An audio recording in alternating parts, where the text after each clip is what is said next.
selamat pagi. Jumpa lagi dengan Mbak Asti di sini dan juga Mbak Yanti tentunya. Gimana kabar kalian? Masih sehat semua kan? Iya dong, pasti sehat pasti. Iya. Mbak Yanti gimana? Aku sehat banget. Oh, puji Tuhan. Dan tentunya sukacita dong. Sip, bener banget. Kita mau apa nih hari ini Mbak Yanti? Mau sekolah minggu tentunya, mau memuji Tuhan, mau mendengarkan cerita juga. Nah, kita mau nyanyi apa Mas Asti? Oh ya, pagi ini kita mau memuji Tuhan bersama-sama. Adik-adik udah siap semua? Ayo kita sama-sama memuji Tuhan seindah-indahnya pelangi. Ayo semuanya berdiri.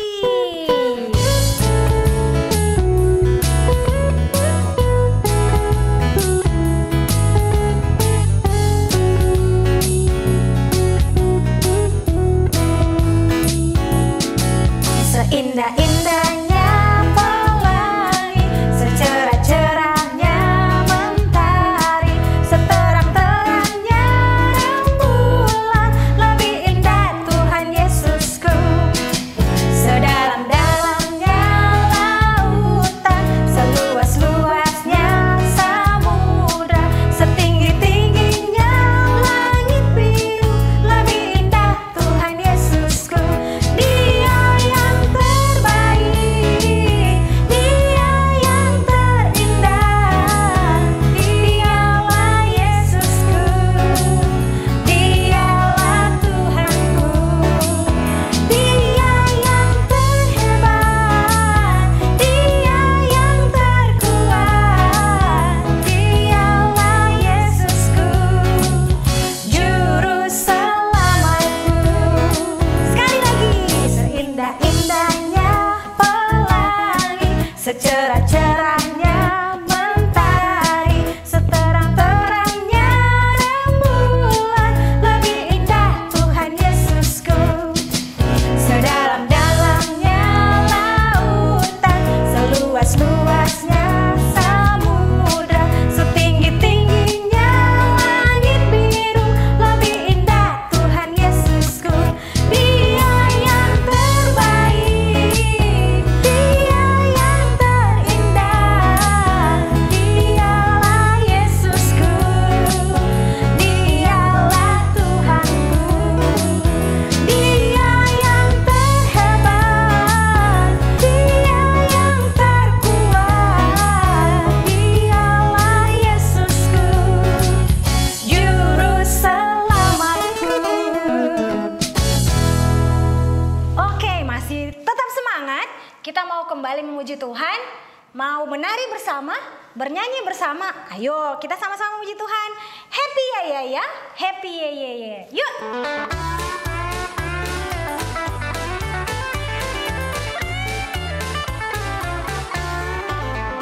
Happy ya ya ya, happy ye ye ye. Saya senang jadi anak Tuhan. Siang jadi kenangan, malam jadi impian. Cintaku semakin mendalam. Happy ya ya ya, happy ya ya ya, happy ye ye ye. Saya senang jadi anak Tuhan. Siang jadi kenangan, malam jadi impian. Cintaku semakin mendalam.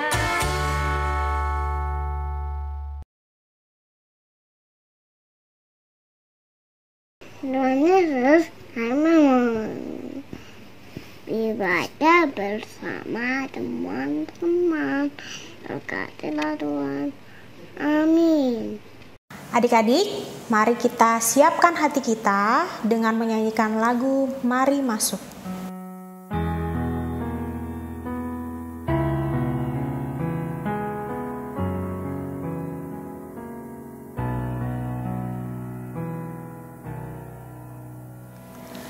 Mari masuk, mari masuk, masuk hatiku, ya Yesus, datang sekarang, datang tiba.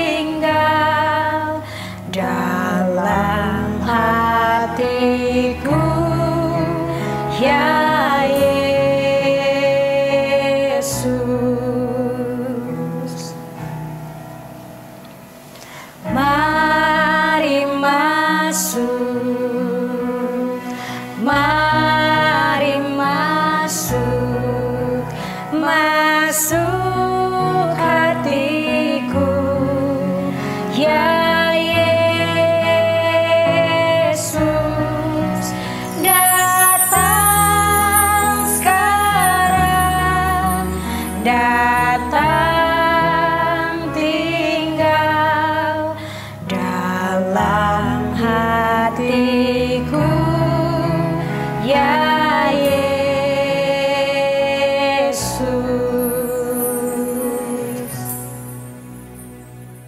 Halo adik-adik, apa kabar semuanya? Sekarang saatnya kita mendengarkan firman Tuhan. Namun sebelumnya, yuk kita berdoa dulu. Tuhan Yesus yang baik, kami ingin mendengarkan firman-Mu. Biarlah Engkau menolong kami sehingga kami mengerti apa yang kami baca dan kami boleh melakukan apa yang Tuhan kehendaki. Tuhan juga berkati Budehan dalam menyampaikan firman Tuhan, sehingga apa yang disampaikan seturut dengan kehendak Tuhan.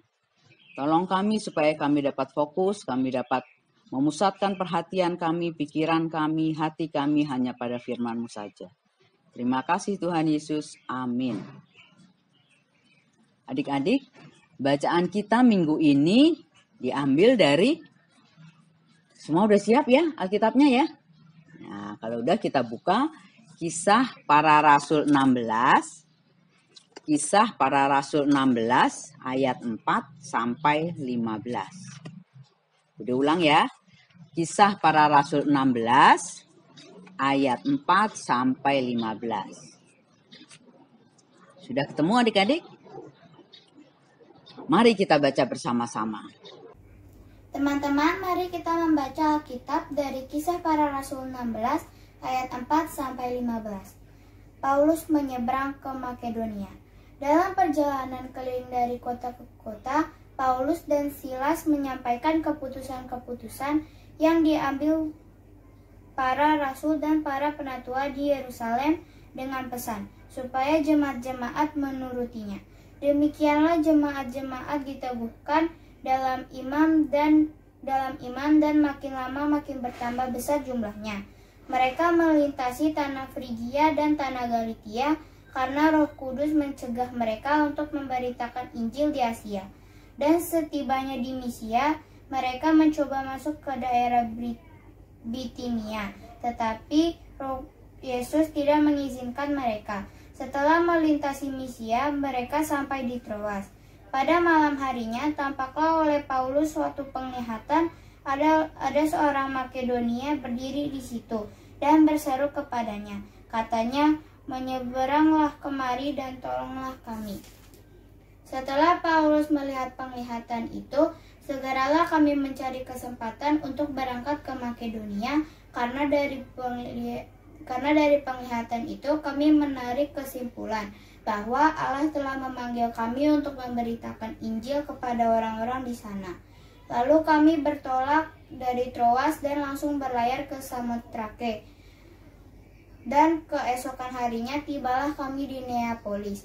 Dari situ kami ke Filipi, kota pertama di bagian Makedonia ini, suatu kota perantauan orang Roma. Di kota itu kami tinggal beberapa hari. Pada hari Sabat kami keluar pintu gerbang kota. Kami menyuruh tepi sungai dan menemukan tempat sembahyang Yahudi yang sudah kami duga ada di situ. Setelah duduk, kami berbicara kepada perempuan-perempuan yang ada berkumpul di situ. Seorang dari perempuan itu yang bernama Lydia turut mendengarkan. Ia seorang penjual kain ungu dari kota Tiatira yang beribadah kepada Allah. Tuhan membuka hatinya sehingga ia memperhatikan apa yang dikatakan oleh Paulus. Sesudah ia dibaptis bersama-sama dengan sisi rumahnya, ia mengajak kami. Katanya, jika kamu berpendapat bahwa aku sungguh-sungguh percaya kepada Tuhan, marilah menumpang di rumahku. Ia mendesak sampai kami menerimanya. bacaan kita tadi menceritakan tentang siapa? Tokoh kita bulan ini? Ya, Paulus. Ya, Paulus adalah salah seorang murid Tuhan Yesus yang gigih mengabarkan Injil kepada orang-orang bukan Yahudi. Dia juga mengabarkan Injil ke daerah-daerah lain di luar dari wilayah Israel. Dalam bacaan kita tadi menceritakan tentang misi perjalanan Paulus yang kedua. Minggu-minggu yang lalu adik-adik sudah belajar tentang misi perjalanan Paulus yang pertama. Nah, sekarang kita belajar tentang misi perjalanan Paulus yang kedua. Adik-adik masih ingat siapa teman Paulus dalam pengabaran Injil ini? Ya, pintar. Silas, ya. Saulus bekerja sama dengan Silas mengabarkan Injil ke kota-kota, ke daerah-daerah lain di luar Israel.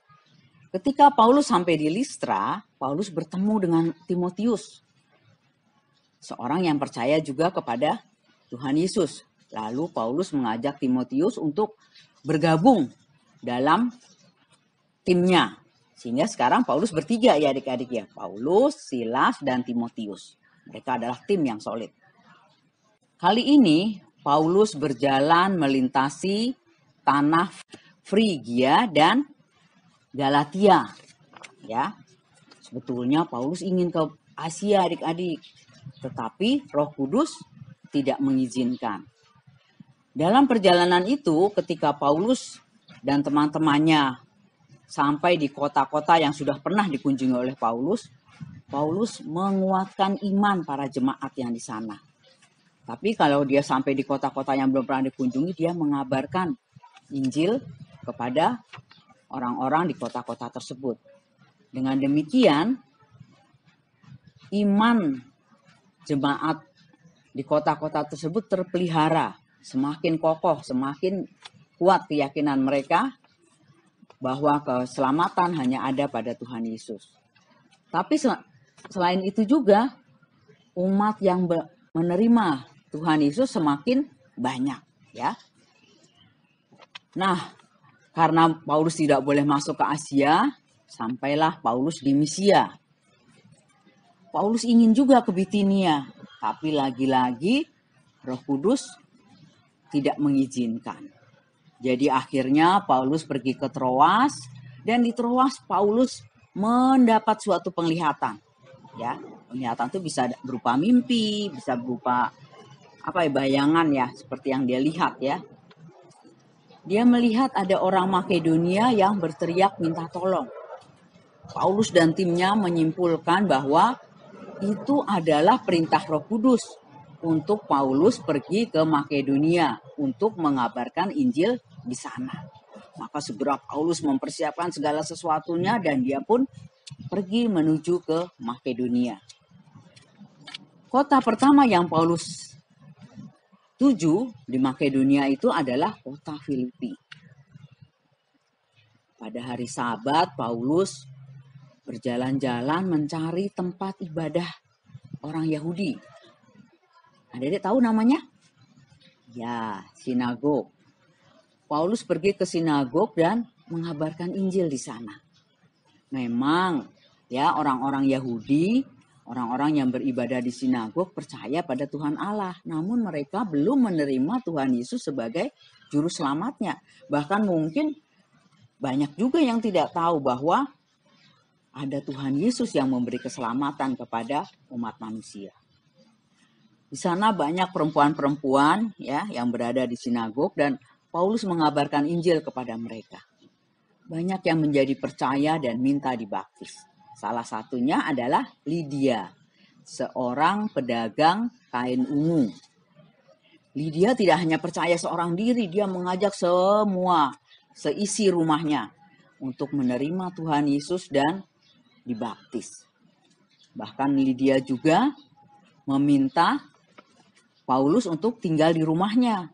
Ya, Paulus dengan rombongannya boleh tinggal di rumahnya sehingga Lydia juga bisa belajar lebih banyak tentang keselamatan yang diberikan Tuhan Yesus. Nah, adik-adik, gimana ya?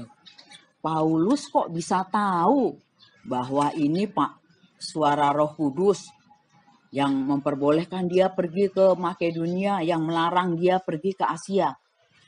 Dari mana Paulus bisa tahu? Dari mana Paulus bisa membedakan ini suara Roh Kudus atau suara keinginan dirinya sendiri atau suara roh-roh yang lain ya? Adik-adik, Paulus adalah seorang yang tekun berdoa. Dia juga tekun membaca firman Tuhan ya. Dengan rajin membaca firman Tuhan, Paulus mengetahui apa kehendak Tuhan, apa yang Tuhan ingin dia lakukan, apa yang menyenangkan hati Tuhan.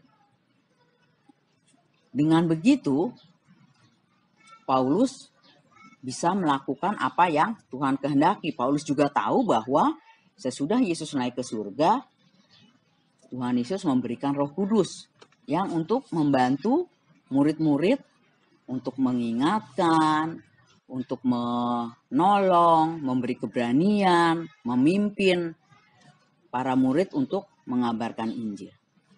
Jadi karena Paulus hubungannya dekat dengan Tuhan, dia bisa mengetahui apa yang Tuhan kehendaki dan tahu bahwa Tuhan bekerja melalui Roh Kudus.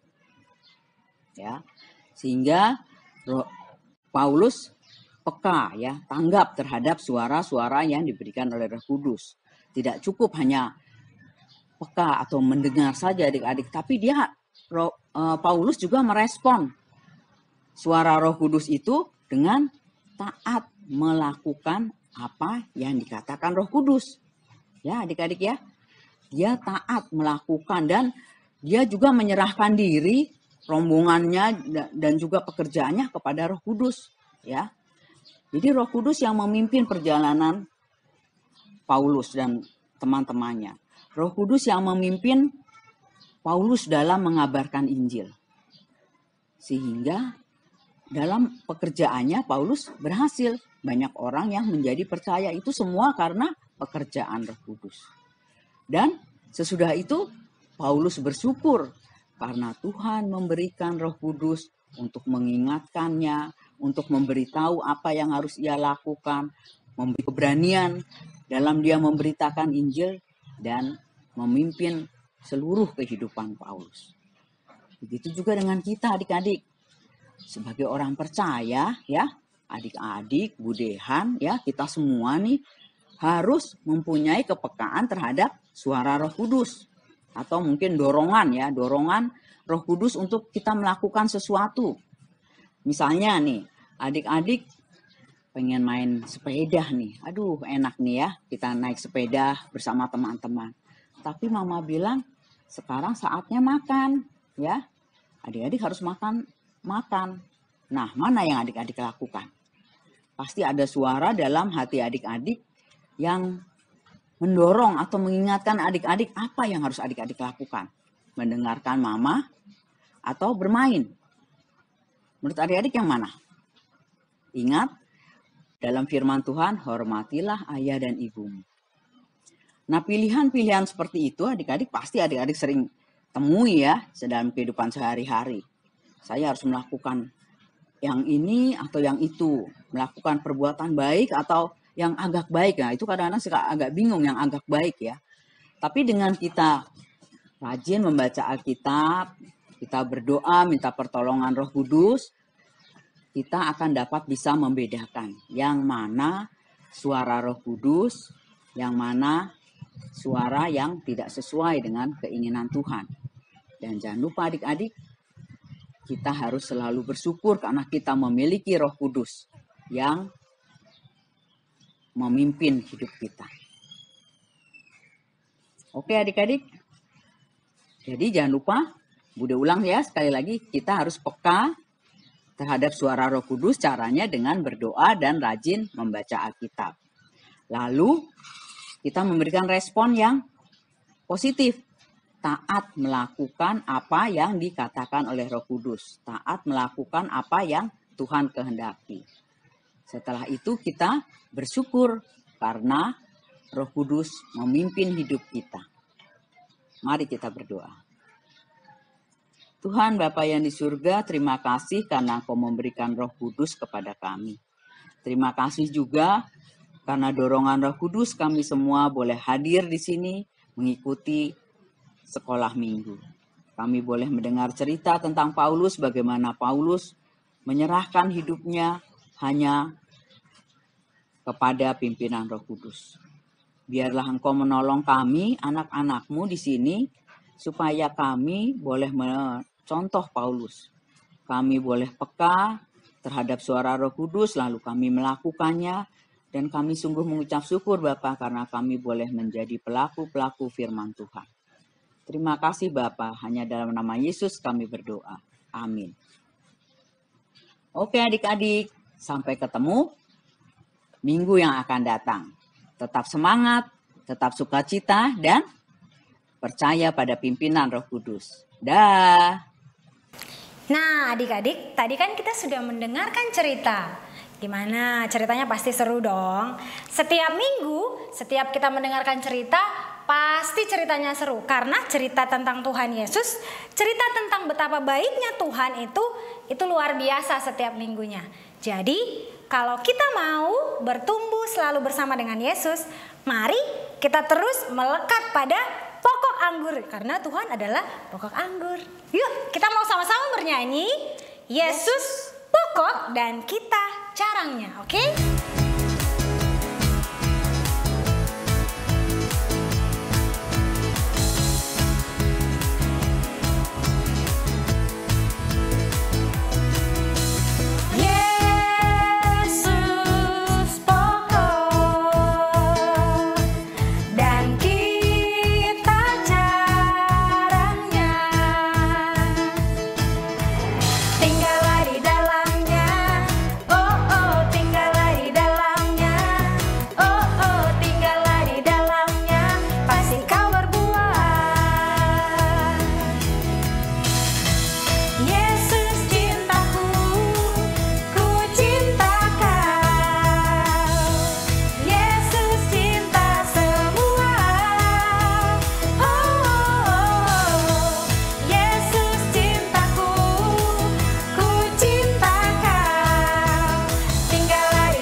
Teman-teman, mari kita bersatu dalam doa.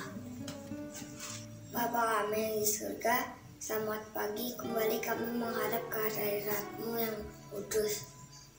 Terima kasih Tuhan Yesus atas waktu yang indah ini.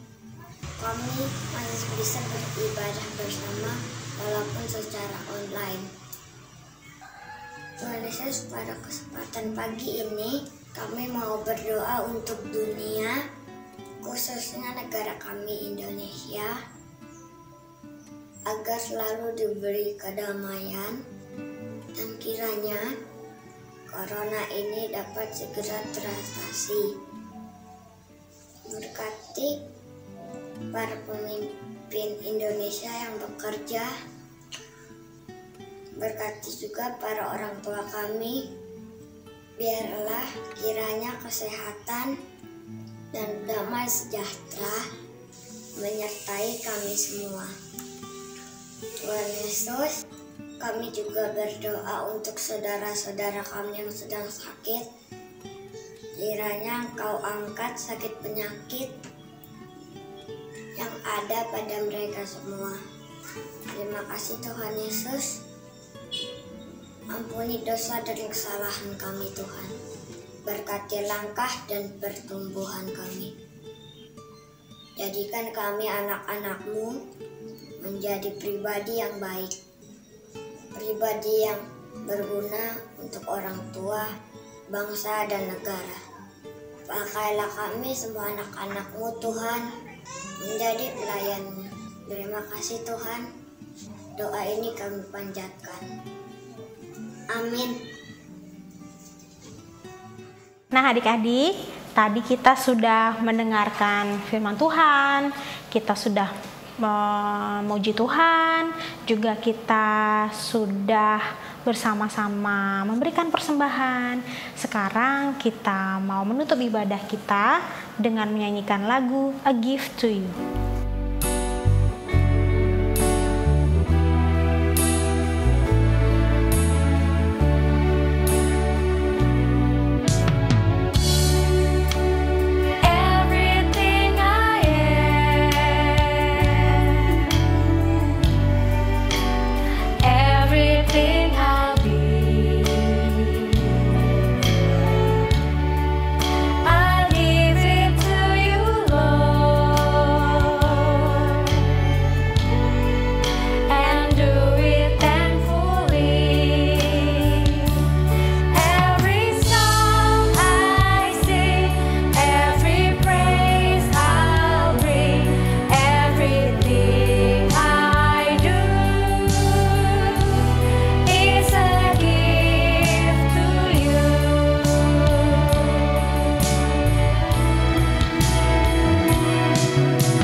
Yesus, thank you for today.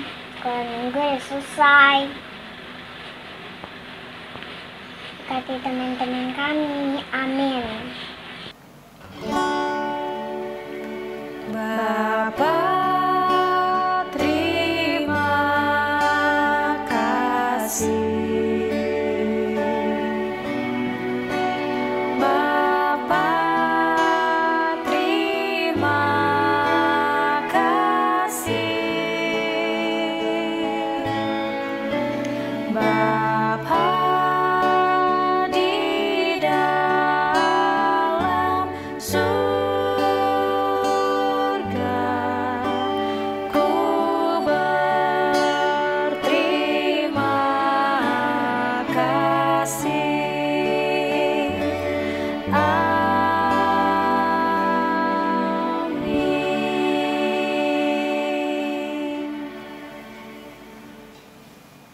Nah adik-adik, ibadah kita sudah selesai.